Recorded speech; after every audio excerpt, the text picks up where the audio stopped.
Buenos días. Empiezo. El sábado 4 de mayo de 1912, el periódico Regeneración, semanal revolucionario escrito por trabajadores para trabajadores, publicó en su primera plana, al lado de excitativas anarquistas, llamados a la solidaridad con el impreso y referencias al movimiento expropiador mexicano, un artículo titulado El sueño de Pedro. El texto, ubicado en el extremo izquierdo del periódico, ofrecía el titular de mayor puntaje en la plana, lo que premiaba al lector a frenar la mirada en él.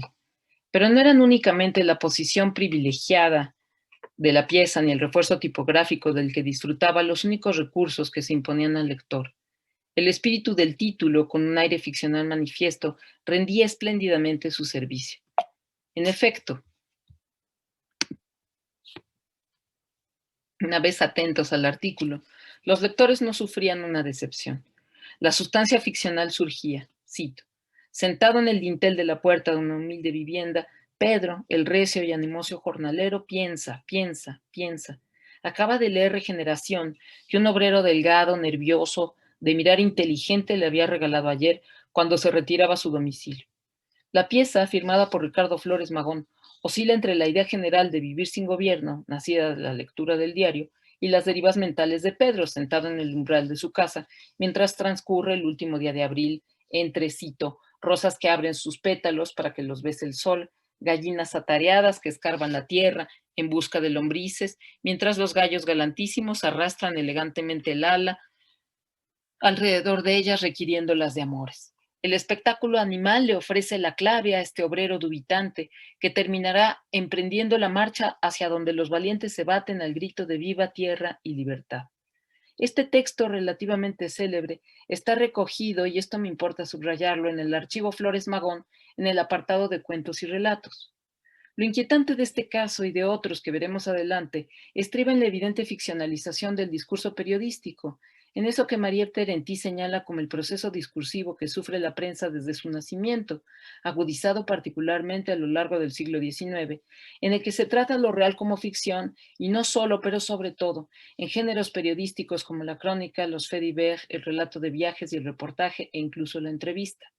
Este comercio textual, estos tránsitos que problematizarán la relación entre escritura periodística, ficción y realidad, son los asuntos que me interesa examinar en algunos periódicos mexicanos del temprano siglo XX.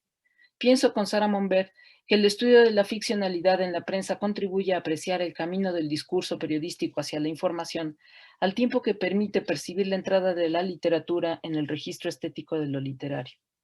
La historia de la convivencia del discurso de ficción con el de no ficción en la prensa es larga y el proceso de contaminación entre ambos paulatino. Terentí y Monbert nos recuerdan que la ficción periodística la heredó el siglo XIX de la prensa del XVIII.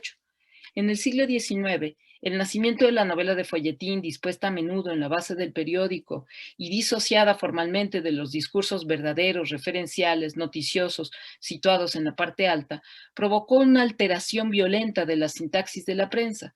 La división entre ambos discursos, en principio por tema práctico, porque con ellos se certificaba no solo una esencia discursiva ficcional distinta a la desarrollada en la parte alta, sino también un ritmo y un tiempo y un uso diversos al del resto del periódico, termina por materializar un límite o mejor una censura que se expresará en distintos momentos y en diversos foros durante el siglo XIX.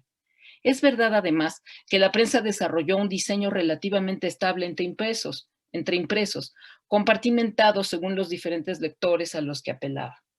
Estas convenciones variarán dependiendo de muchos factores, pero habrá una suerte de consonancia en la composición que en todo caso pretenderá educar a los lectores en la distinción entre discursos y en el reconocimiento de las restricciones lectoras sugeridas o impuestas por el impreso. La alta compartimentalización de los diarios, sin embargo, será inversamente proporcional a las prácticas lectoras que promueva: fragmentaria, extensiva, inconexa, intertextual, heterogénea y vertiginosa. Las barreras tipográficas serán imposibles de sostener frente a un lector de prensa inaprensible y escurridizo, libre de transitar por las distintas secciones, evadiendo las fronteras simbólicas implantadas y generando lecturas enmarcadas en una gama extensa. Pero no serán las novelas de folletín las que inauguren el régimen de ficción en la escritura periodística y lo hereden al siglo XX. Serán los paratextos, los géneros breves y semificcionales, indeterminados y omnipresentes en los diarios, los que introduzcan, cito, la narratividad en el centro de la actualidad, fin de la cita. Los FEDIVER, conocidos en México como Gacetilla, Miscelánea o Varia, serán la rúbrica que desarrollará la prensa con la voluntad de tratar la política como ficción. Estas piezas a caballo entre información y ficción, entre chisme y noticia breve, harán que la prensa, como sostiene Jean-Yves Mollier, eleve la ficción al rango de alimento indispensable para la formación de la conciencia del individuo, un sustento por lo demás cotidiano. ¿Pero a qué me refiero cuando hablo de ficción? El término ficción es complejo y arduo de definir, y su relación con la literatura sigue en discusión. Desde luego, cuando hablo de ficción no me refiero solo a la narratividad como rasgo esencial y definitorio del término, ni tampoco a lo literario como equivalente. Sería ingenuo concebir todo lo ficticio como literario. Para evitar el riesgo de reducir este análisis y sus alcances, sigo a Monbert en su propuesta y aludo a los elementos de ficción que pueden distinguirse mediante criterios editoriales y poéticos de los elementos referenciales en el discurso periodístico. Esto es, cito, guiones detallados, diálogos narrados in extenso y literalmente, descripciones dilatadas, intromisión en la subjetividad de los personajes, utilización de verbos de sentimiento y pensamiento, monólogo interior, estilo indirecto libre, disociación entre autor y narrador, etc. César Segre se ayuda de la etimología para ofrecer algunos indicios más claros para nuestro propósito. Para él, la ficción es invento y suposición, es imaginario inventado, pero también fingido y falso. Y aquí quiero detenerme. Existe una relación casi esquizofrénica entre ficción y periodismo, o mejor, entre la idea negativa que se tenía respecto a la ficción frente a otros discursos.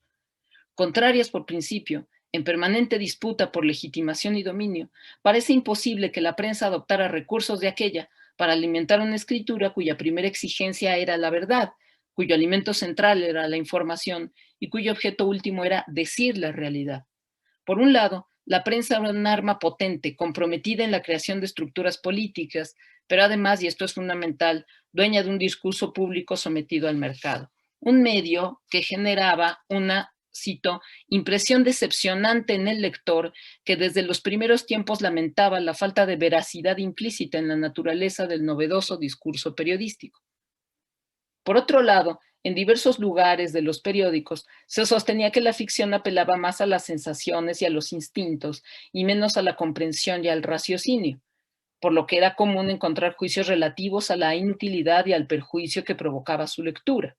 Así, el temor y el desprecio hacia la ficción que caracterizaron el siglo XIX no impidieron que ésta alimentara de modo habitual las páginas de los diarios, ni que ayudara a sostenerlos económicamente, como tampoco detuvieron el comercio entre ambos discursos dentro de los impresos.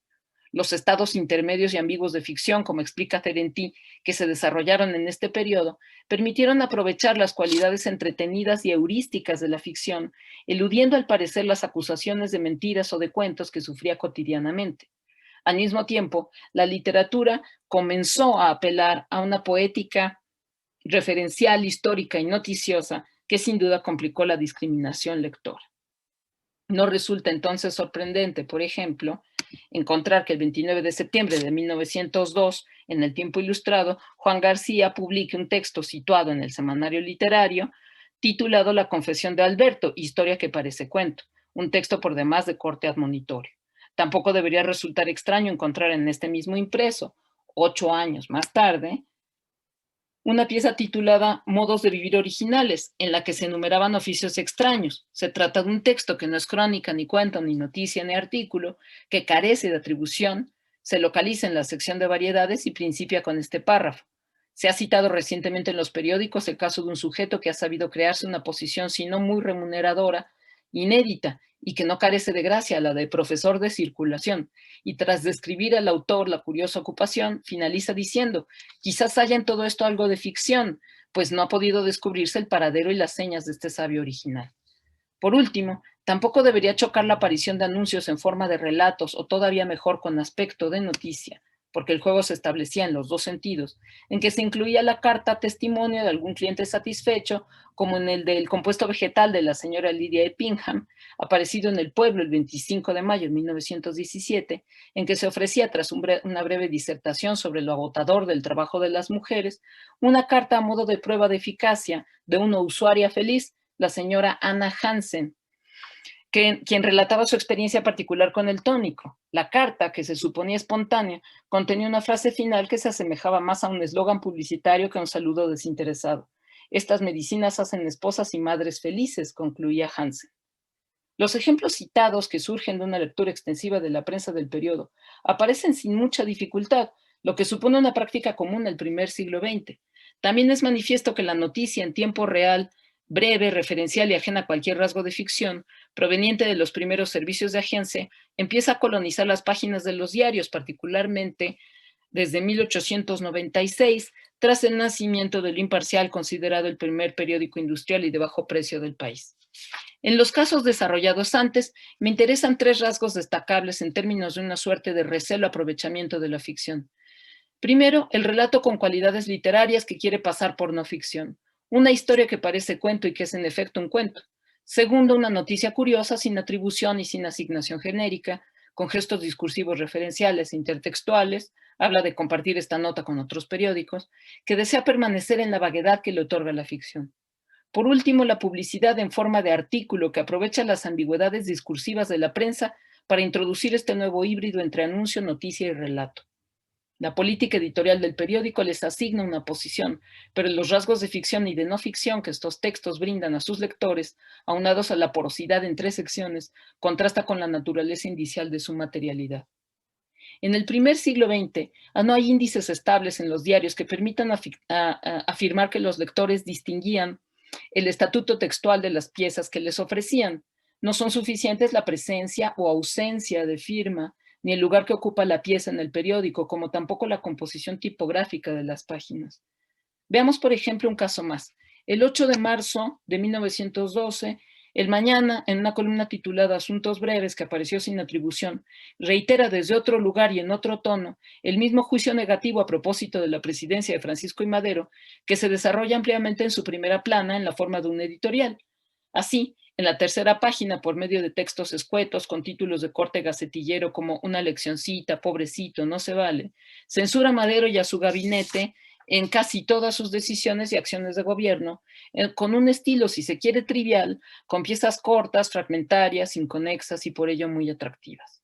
No sostengo que estos textos ofrezcan rasgos propiamente ficcionales, como los que describí antes. Lo problemático de su posición radica en el diálogo que establecen con la primera plana y su familiaridad formal con los faits divers. En estos casos es claro, como apunta Cerenti, que se trata más de una relación entre posturas de producción y recepción que de un verdadero estado absoluto del texto. Ofrezco un ejemplo. Un revolucionario, cito, aliado de Zapata y cuyo nombre se nos fuga de la pluma, estaba procesado por lo que ustedes gusten y manden. Bastó que este hombre escribiera al señor Madero, ¿no? Para que inmediatamente el Supremo Magistrado ordenara la inmediata libertad del presunto responsable. No solo los lectores violan los límites materiales simbólicos que el diario establece entre ficción y no ficción, entre lo alto y lo bajo. Los propios editores vulneran esas fronteras y las desdibujan. En efecto, no es lo mismo leer un artículo unitario de índole editorial, también sin firma, por cierto, pero distante y severo con la jerarquía que le otorga una primera plana, a pasar los ojos de manera descuidada por una serie de textos localizados al interior del periódico, aparentemente inarticulados, con títulos apolíticos, en un tono más cercano al chisme y a la habladuría que a la noticia, que nos interpelan de modo directo. La pregunta confirmatoria no, el trato familiar de charla, lo que ustedes gusten y manden, etc. Se adivina en esta decisión editorial la conciencia por parte del periódico de su amplia paleta de lectores, pero sobre todo de la confusión voluntariamente, cito, establecida sobre el estatuto de los textos, hasta aquí la cita, que les permite manipular la opinión. Así, textos anónimos con el gesto diarístico de la colectividad o firmados con seudónimo o con iniciales que deberían situarse lejos de lo ficcional, dado que no buscan la fama literaria de sus autores, provocan apropiaciones contrarias a su aspiración e impiden, y aquí sigo a Monbert, la diferencia entre lecturas referenciales y ficcionales. Conviene recordar además que rasgos como el pseudonimato o la serialización de columnas en la prensa eran familiares al campo de la ficción. Los peligros de la contaminación e intercambio entre ficción y no ficción en la prensa y la literatura fueron manifiestos durante el siglo XIX. No volveré a narrar el asunto de la novela de Micros, La Rumba, tomada como nota roja en uno de sus episodios, no solo por sus lectores, sino por los propios reporters del periódico. Pero sí acudiré a otro ejemplo de los primeros años del siglo XX. El jueves 14 de mayo de 1908, La Voz de México, diario político y religioso del órgano de los católicos mexicanos, publicó en su primera plana un breve artículo firmado por el poeta Adolfo Carrillo y titulado León Tolstoy, el general Díaz y Adolfo Carrillo. Localizado en el ángulo superior derecho del impreso, el artículo no gozaba de ninguna marca tipográfica que lo distinguiera de los otros textos de manera particular. El título se asemejaba apenas a los de los Fediver por la presencia de Díaz en él y la inusitada relación con Tolstoy y el poeta. El autor explicaba en el texto que una fantasía suya que empezó como juego, derivada de una discusión con un periódico colombiano, terminó adquiriendo proporciones históricas, con la amenaza de convertirse en una avalancha. La fantasía consistió en enviar a diversos periódicos dos tipos de texto. Carrillo mandaría un supuesto panegírico dedicado al general Díaz y atribuido a la pluma de Tolstoy, mientras que su contraparte enviaría artículos relativos al cultivo de la caña y el maíz. La idea era demostrar que a los hispanoamericanos les interesaban más los elogios a sus gobernantes que de los adelantos materiales llevados a cabo por sus gobiernos. El artículo de Carrillo, desde luego, tuvo un éxito apabullante. Los otros quedaron en el olvido. Pero fue tal la fortuna de su pieza que en la última biografía de Díaz, publicada en esos años, se reprodujo el supuesto panegírico con la también supuesta atribución. El objeto de la nota era alertar a propósito de una ficción que ya pasaba por un hecho histórico. Carrillo concluye su nota preguntándose, ¿y si hoy en vida del inocente Tolstoy pasa como un hecho esta ficción, qué será cuando él muera? En su camino hacia la profesionalización, los hacedores de prensa ejercitan un discurso conocido que toma lo mejor de los dos registros que han estado cohabitando en el periódico. Cito, el prestigio de la verdad y la seducción de la ficción. Fin de la cita. Antes de que las plumas especializadas se hagan cargo de la escritura, esta forma textual, esta modalidad textual seguirá dominando.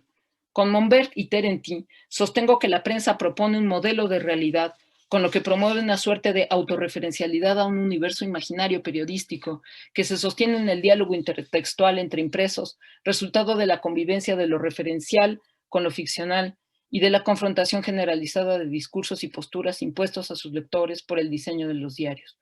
Un imaginario que constantemente remite a sí mismo. Así como, por cierto, Roland Barthes define también a los Fediver. Ficcionalizar la realidad en la prensa no es entonces, a pesar de lo declarado en sus páginas, deformarla, sino representarla de un modo aceptable y reconocible por los lectores. El periodista debía transformar los eventos en noticias e historias, y la ficción le brindaba un buen grado de legibilidad, además de ser el instrumento más adecuado, paradójicamente, para dar cuenta de la realidad. Algunas formas de la literatura reclamaban en ese momento mayores aptitudes para hablar de la realidad que las que prometía la prensa. Claramente, ese modo ficcional de decir la realidad del periodismo sobrevivió al siglo XX. Muchas gracias.